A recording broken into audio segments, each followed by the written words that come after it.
बहू का 9वां महीना। सुमित्रा जी की बहू ऋतु प्रेग्नेंट थी और अब उसकी प्रेगनेंसी का 9वां महीना चल रहा था। ऋतु का पति देवेश उसका काफी अच्छे से ख्याल रखता था, लेकिन प्रेगनेंसी अपने आप में ही एक अलग ही वक्त होता है जब एक औरत कई तरह के बदलावों से गुजरती है। शरीर के साथ साथ उसके अंदर बहुत सारे इमोशनल चेंजेस भी आते हैं और ऋतु इन सब चीजों से गुजर रही थी। इसीलिए कई बार वो बहुत परेशान हो जाती थी। उसे बार बार बहुत मुश्किलों का सामना करना पड़ रहा था। एक दिन अचानक शाम के वक्त ऋतु जोर जोर से रोने लगी। अरे ऋतु बेटा, क्या हुआ? तुम रो क्यों रही हो? कुछ नहीं मम्मी जी, बस बहुत परेशान हो रही हूँ मैं। हाँ बेटा, वो तो मुझे भी दिख रहा है, तभी तो रो रही हो तुम। लेकिन परेशानी के पीछे की वजह तो बताओ, आखिर बात क्या है? किसी ने कुछ कहा क्या तुमसे? नहीं मम्मी जी, किसी ने कुछ भी नहीं कहा, बस ऐसे ही मेरा मन कर रहा है रोने का। अरे बेटा, ये क्या बात हुई? रोने का मन कर रहा है? अरे तुम माँ बनने वाली हो, अगर इस तरह रहोगी ना तो बच्चा भी रोने वाले नेचर का पैदा होगा। तो फिर मैं क्या करूं मम्मी जी? मुझे बता अपने दिल की बात, मेरे साथ शेयर कर कि क्या परेशानी है। वो क्या है ना मम्मी जी, मैं अपने पेट की तरफ देखती हूँ ना तो अजीब सी घबराहट होती है। अरे लेकिन क्यों बेटा? तुम्हारे पेट में तो तुम्हारा आने वाला बच्चा है, इसे देखकर तुम्हें खुश होना चाहिए। मम्मी जी वो क्या है ना, मेरा पेट इतना बड़ा हो गया है, शरीर की हालत ऐसी हो गई है तो सोच सोच कर डर लगता है कि मैं कभी फिर से पहले जैसी स्लिम और ब्यूटीफुल हो पाऊंगी क्या? अरे बेटा, ये तो कुछ दिनों की बात है, सब कुछ बिल्कुल पहले जैसा हो जाएगा। कुछ दिनों के बाद तुम्हें चिंता करने की कोई जरूरत नहीं होगी। ऋतु, क्या हुआ? तुम बार बार करवटें क्यों बदल रही हो? रात की 2 बज रहे हैं, सो जाओ ना अब। देवेश, नींद नहीं आ रही है, मैं ठीक से सो नहीं पा रही हूँ। अरे ये क्या, तुम तो उठकर बैठ गई। इस तरह बैठे बैठे पूरी रात बिताओगी क्या? क्या करूं देवेश, पेट की वजह से जैसे ही लेटती हूँ अजीब सा लगने लगता है, ठीक से सो भी नहीं पाती। तुम एक काम करो, अपने पेट के बगल में एक तकिया लगा लो, तुम्हें ठीक से नींद आ जाएगी। वो भी करके देख लिया, अब तो लगता है जब तक बच्चा इस दुनिया में नहीं आएगा मैं ठीक से सो भी नहीं पाऊंगी। ऋतु, बच्चा आने के बाद कौन सा चैन की नींद सो पाओगी? कम से कम अब तो आराम कर लो। तुम सो जाओ देवेश, मैं बैठे बैठे ही अपनी नींद निकाल लूंगी। और फिर कुछ दिन के बाद सुमित्रा जी के घर पर कुछ परिचित लोग मिलने के लिए आते हैं। मम्मी जी, आप उन लोगों के साथ बैठकर बातें करिए, मैं सबके लिए चाय बना देती हूँ। अरे नहीं नहीं बेटा, मैं कर लूंगी, अभी तुम्हारी तबीयत ठीक नहीं है ना, तुम आराम करो। अरे मम्मी, घर के छोटे मोटे काम तो मैं करती हूँ ना, चाय बनाने में कैसी प्रॉब्लम? अच्छा ठीक है, अगर कोई परेशानी नहीं है तो बना दो चाय। अरे ये क्या बात है सुमित्रा जी, आप तो दादी बनने वाली हैं। हाँ जी, बस ठीक ठाक तरीके से मेरा पोता या पोती इस दुनिया में आ जाए तो चैन हो जाए। सही कहती हैं बहन जी, एक औरत के लिए ये वक्त बहुत मुश्किल होता है। वैसे बहू की तबीयत तो ठीक है ना? हाँ हाँ, तबीयत तो ठीक है, बस ऐसे ही थोड़ी बहुत परेशानी है जो इस वक्त होती है, उसी से गुजर रही है। पहली बार माँ बन रही है ना, कभी कभी परेशान हो जाती है। सुमित्रा जी रिश्तेदारों से बात करती है और उन्हें काफी देर हो जाती है। रिश्तेदारों के जाने के बाद, अरे ऋतु बेटा, तुम अभी तक किचन में काम कर रही हो? मैंने तुम्हें मना किया था ना, इतनी देर खड़े रहने की क्या जरूरत थी? मम्मी जी, वो मुझे लगा रात के खाने में देर हो जाएगी, इसलिए मिस आप उधर बिजी थी तो मैं खाना बनाने लग गई थी। अरे बेटा, तुम तो बिल्कुल कुछ भी नहीं समझती, जरा अपने पैरों की हालत तो देखो। हाँ मम्मी जी, मुझे भी ना पैरों में बहुत भारीपन लग रहा है। ये भारीपन नहीं है, ज्यादा देर खड़े रहने की वजह से तुम्हारे पैरों में सूजन आ गई है। अब कमरे में जाकर आराम करो, चलो। और सुनो, अपने पैरों के नीचे ना तकिया लगा लेना, सर के नीचे मत लगाना, ठीक है? अपने कमरे में जाने के बाद। यार ये प्रेगनेंसी भी कितनी अजीब चीज है, कभी रोने का मन करता है, कभी हंसने का। घर में सब मुझे बहुत प्यार करते हैं, लेकिन प्रेगनेंसी की जो प्रॉब्लम्स मैं फेस कर रही हूँ वो मैं किसी को नहीं समझा सकती। ये सब कब ठीक होगा? और फिर एक रात अचानक रितु नींद में उठकर बैठ जाती है और अपने पूरे शरीर पर खुजली करने लगती है। देवेश की आंख खुलती है और वो रितु को इस तरह खुजली करते हुए देखता है। अरे क्या हुआ रितु, तुम ठीक तो हो ना? पता नहीं क्यों देवेश, लेकिन अचानक से पूरे शरीर में खुजली हो रही है। दिखाओ जरा मुझे। अरे लेकिन तुम्हारे शरीर पर तो कोई मच्छर के काटने की या किसी तरह के रैशेस भी नहीं है, फिर खुजली क्यों हो रही है?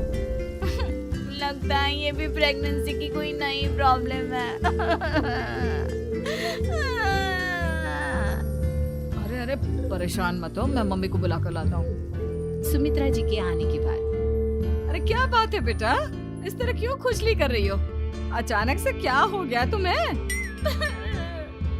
मम्मी जी ऐसा लग रहा है जैसे सर से पैर तक पूरे बदन में मच्छरों ने काट लिया हो।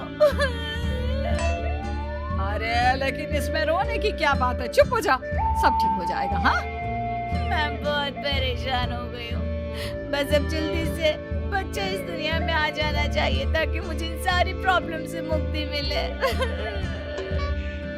ऐसा नहीं कहते रितु, माँ बनना तो दुनिया की सबसे बड़ी खुशखबरी है और ये सारी परेशानियाँ तो सबके साथ होती है।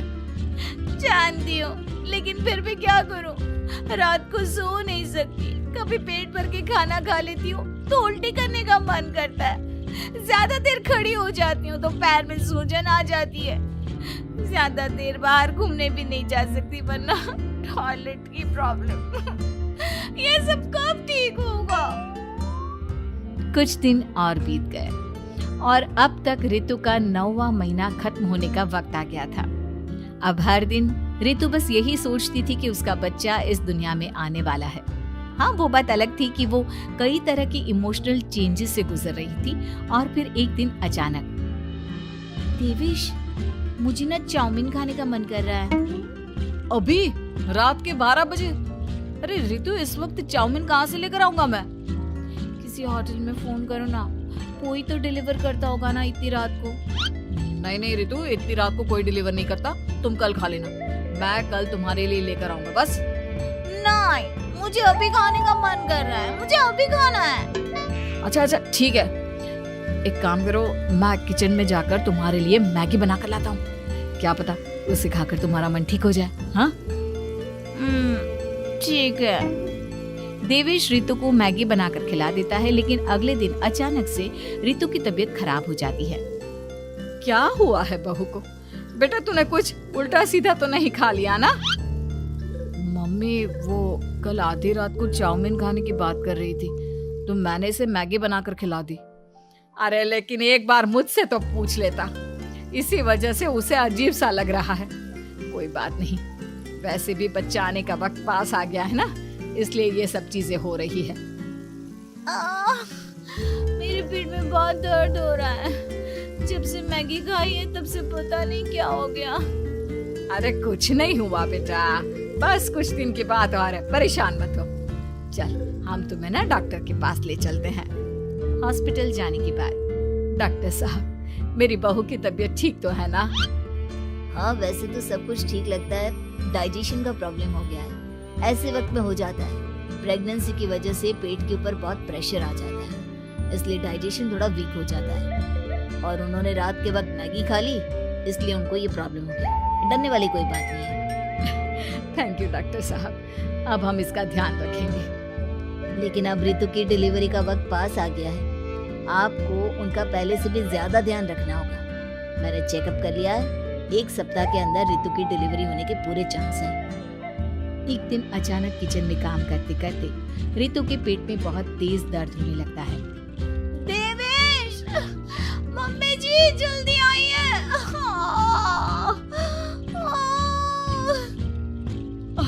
अरे क्या हुआ बहू, क्या हुआ तुम्हें? बहुत दर्द हो रहा है मम्मी, मेरे पेट में बहुत तेज दर्द हो रहा है, मुझसे खड़ा भी नहीं रहा जा रहा।